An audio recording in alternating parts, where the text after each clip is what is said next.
Hello and welcome. This is Business Incorporated and I'm Chimeze Obi Iwago. Coming up on the show today, the World Economic Forum pushes for more multilateralism in dealing with the coronavirus. Kenya enters first recession in at least 2 decades due to the coronavirus pandemic. And Nigeria's $500 million Eurobond matures today. We'll start today's show with intraday market numbers from Africa, which were mixed. South Africa's JSE index sustained yesterday's bearish sentiment and declined 0.17% at intraday. On the flip side, Nigeria's main index advanced 0.13%. The EGX 30 in Egypt rose 0.45%. Kenya closed negative on Wednesday. It was a different picture in the Middle East, where major markets were all in the red territory at intraday. Dubai's index was the heaviest hit, shaving off 1.07%, while the Abu Dhabi index lost 0.35%. Elsewhere in the region, the Qatari index declined 0.75%, while Saudi Arabia's index lost 0.24%. And in Europe, stocks pulled back this morning as global markets react to a sharp sell-off on Wall Street. All right, let's talk to Ashutosh. Hello, Ashutosh. Good afternoon. Well, global stocks are taking somewhat of a battering today. How is it looking out there in Europe? Well, Chimi, it's no different here. It's the same story. The markets are all trading in red. DAX behind me has recovered some of those losses, but still trading in the negative territory. It's the same case with the CAC 40 and the Italian index, the Spanish index, all are trading in red. Perhaps now some sort of a reality check is setting in that oil is not okay. The pandemic is there, is still raging, and perhaps the market was going far too ahead of time, and by betting a lot on vaccine and vaccination drives. And here in Europe, the vaccination drive is faltering. The rollout has been really sluggish so far, and these are the concerns that now the market participants are actually waking up to. If you even see the sentiments, they are turning negative now all across Europe. And regulators in the EU and the UK have approved the return of the Boeing 737 MAX to the skies. That must have come as a big relief for the embattled plane maker, right? Yeah, it is indeed a big relief. Remember, MAX is the best-selling Boeing jet ever, and it's a huge relief. There are thousands of MAX jet on order, and including 100 from here in including 100 from Ryanair in Europe. So it's definitely a big relief, but there are many questions that need to be still issues that need to be dealt with. For example, we don't know how soon people will be comfortable flying on a MAX jet. That is something that we still need to find out, and we'll find out over a period of time when the flights resume. And right now, getting an approval at a time when there are hardly any flights taking off is again a big worry for the company. Right now, the airlines are not in a position to boost capacity. In fact, there's so many airplanes that are actually lying idle on tarmacs across the region. So these are the questions that is still worrying for Boeing, including also the fact that China and India, they have placed big orders for MAX, and so far their regulators haven't actually given a green light to Boeing. Honestly, Ashutosh, on my own part, I wouldn't be comfortable to fly in Boeing 737. Anyway, let's look at automobile. Now, Toyota has overtaken Volkswagen as the world's biggest car maker. How did Toyota manage to regain the top spot? During the pandemic, both the car makers suffered, and not only them, but the others also, far more than what these two suffer, the pain that these two car makers felt. But Toyota felt the pain lesser than what Volkswagen felt. It's basically a tale of different markets, basically two markets here. Now, Volkswagen operates in Europe. It has a strong presence in Europe, and European market actually saw a 24% decline last year. So that weighed on the sales from sales of Volkswagen. Now, Toyota, on the other hand, has a strong presence in the US and in Japan. And both these regions did relatively better than Europe. And that's where Toyota gained some ground on Volkswagen. And for, Toyota also benefited from the subsidies in the European Union with their subsidies for greener vehicles. And Toyota's hybrid vehicles benefited from them. Thanks, Hashitosh, for those updates. Talk to you tomorrow. And the share sell-off is gathering pace as worries over extended coronavirus lockdowns and issues with the vaccine rollout in Europe come to the fore again. In the UK, the FTSE 100 index was down 93 points in the morning. I don't know if that has changed, but we'll find out from Juliana. Hello, Juliana. Good afternoon. Well, equities market were all in the red in the morning. What has changed this intraday where you are? Good afternoon, Chimeze. What's changed? It's got worse. There are triple-digit losses on the FTSE at intraday. The all-share is down 1.44%. The FTSE 100 down by the same amount.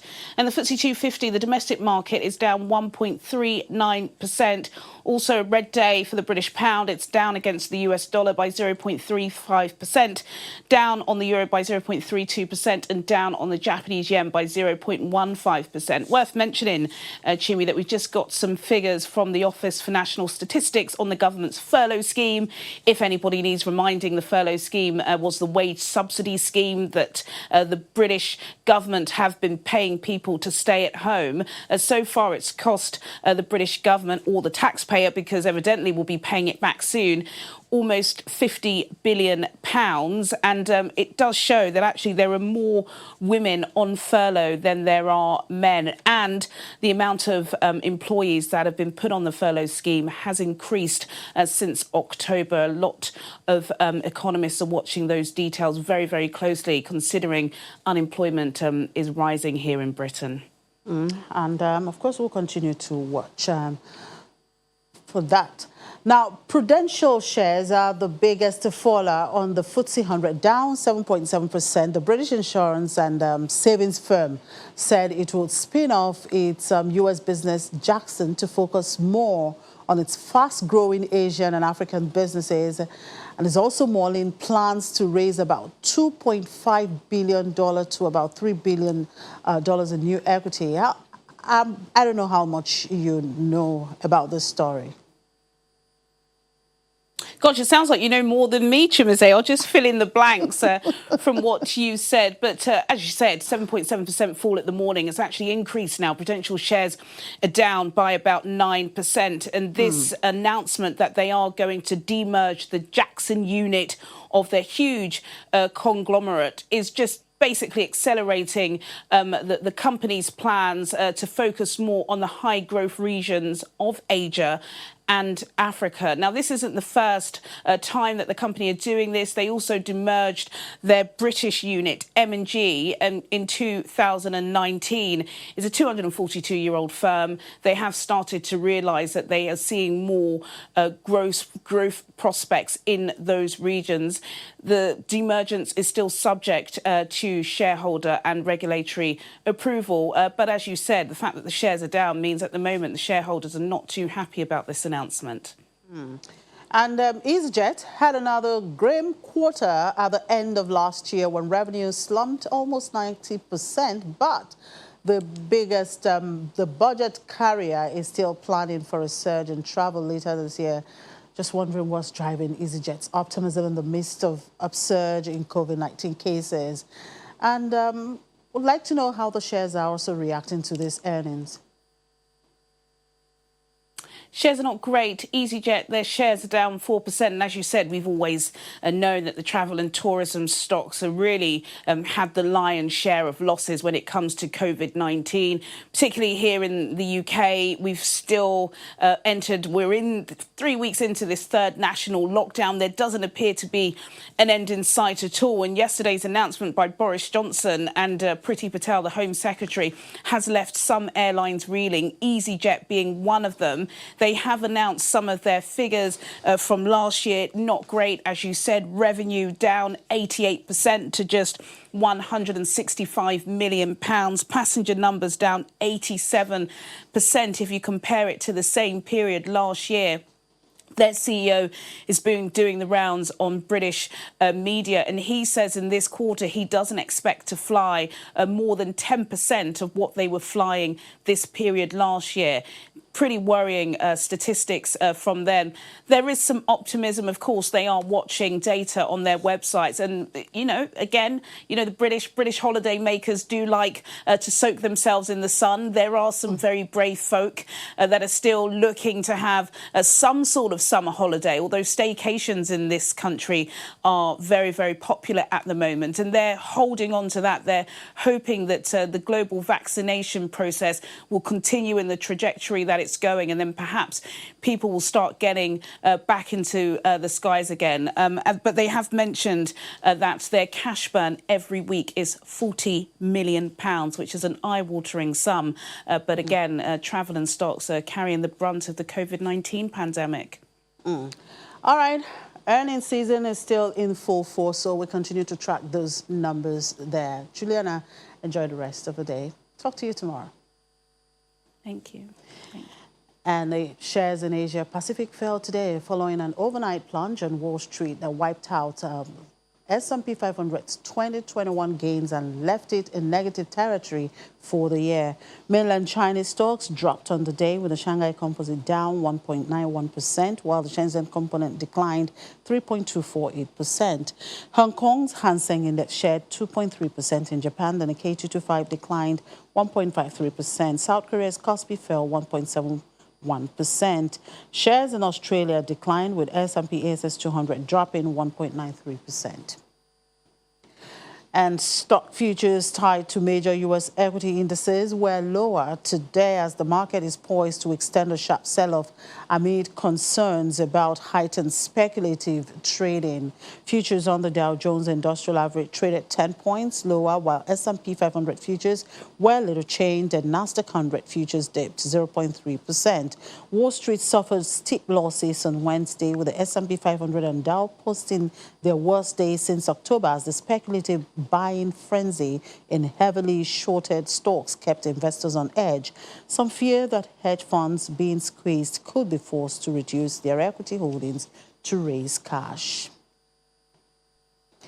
And global oil market prices slid in early trade today on fresh worries about weak fuel demand after England clamped down on travel, and China, the world's second largest oil consumer, sought to limit Lunar New Year trips to stem a surge in COVID-19 cases.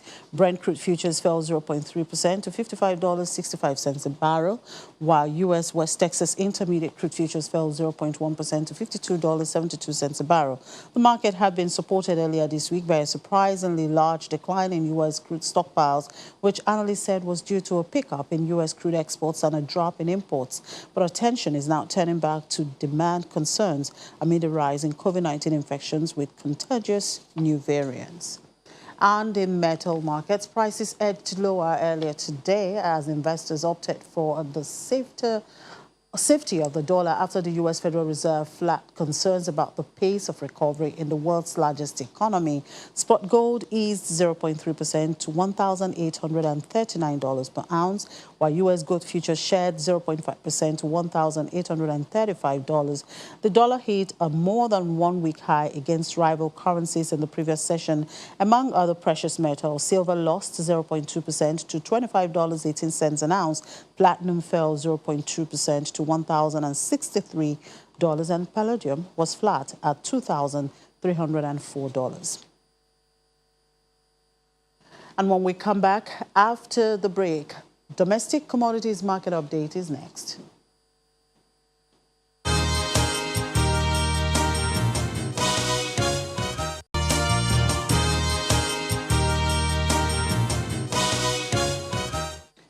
On domestic commodities market, we're talking about vegetable oil. Nigeria consumes an estimated 1 million tons of vegetable oil annually, but demand exceeds supply with a shortfall estimated at 300,000 tons. Our vegetable oil prices have risen appreciably over the last 3 months. Fisayo Folashade, an analyst with Financial Derivatives Company, joins us now to talk about this. Hello, Fisayo. Thank you very much for joining us, and good afternoon to you. Good afternoon, Chimeze. Thank you for having me. Now, the price of vegetable oil has increased by 50% year on year. What is responsible for this sharp increase, and what is the impact on consumers' consumption and demand patterns? Yeah, there's been a ban on the importation of vegetable oil into Nigeria, and which has created a shortfall in supply. Also, there's been the domestic production of vegetable oil is not sufficient enough, to meet the domestic demand for this commodity. And also the high demand for this vegetable oil during the festive season has contributed to the increase in the price of vegetable oil. But not only vegetable oil, there's also been increase in the price of other commodities, which is typical for the festive season. And the manufacturers of branded vegetable oils are also faced, with the high cost of production and are transferring the cost to, rational consumers. For consumers' pattern of or choice of vegetable oil, well, I would say it is expected that when the price of a commodity rises, rational consumers switch to a close substitute. But in this case, the close substitute, which is palm oil, is currently expensive as well. So what we are seeing now is that consumers are, reducing the quantity of the vegetable oil they consume rather than shifting totally to a close substitute, which is the palm oil. And thankfully, manufacturers are now producing, smaller quantities of this of vegetable oil. We'll see sachets of like 50 naira, and those that even, buy and purchase the higher quantities, the gallons of vegetable oil, are reusing and managing and, extending the time of the next purchase.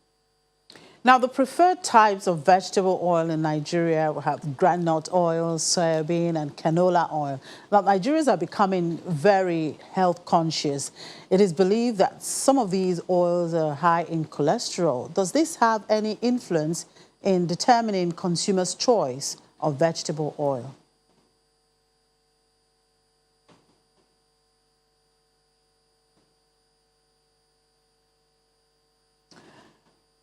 Oh, well, I guess we've lost Fisayo there, but let's just hope we're able to reconnect back. In the meantime, the World Economic Forum has continued to clamor for multilateralism in dealing with the global supply chain bottlenecks, COVID-19 vaccines. Russian President Vladimir Putin, who warns that the virus has accelerated already pre-existing problems and long-standing imbalances in the world, says the global shortage of the vaccines could lead to the aggravation of international relations to a point where there will be a fight of all against all. The World Health Organization last week pointed out that only 25 people had been vaccinated in Africa, compared with 39 million in rich countries. And Nigeria will repay a $500 million Eurobond maturing today, January the 28th, with proceeds of a local debt sale, and has raised financing from the domestic market.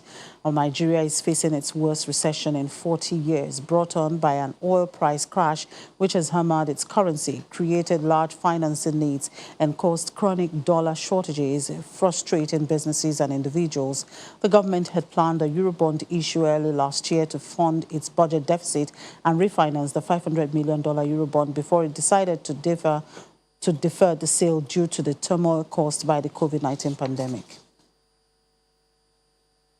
And Kenya slid into a recession for the first time in at least 2 decades in the third quarter of 2020 as measures introduced by the last East African states to slow the spread of the COVID-19 pandemic continued to hurt output.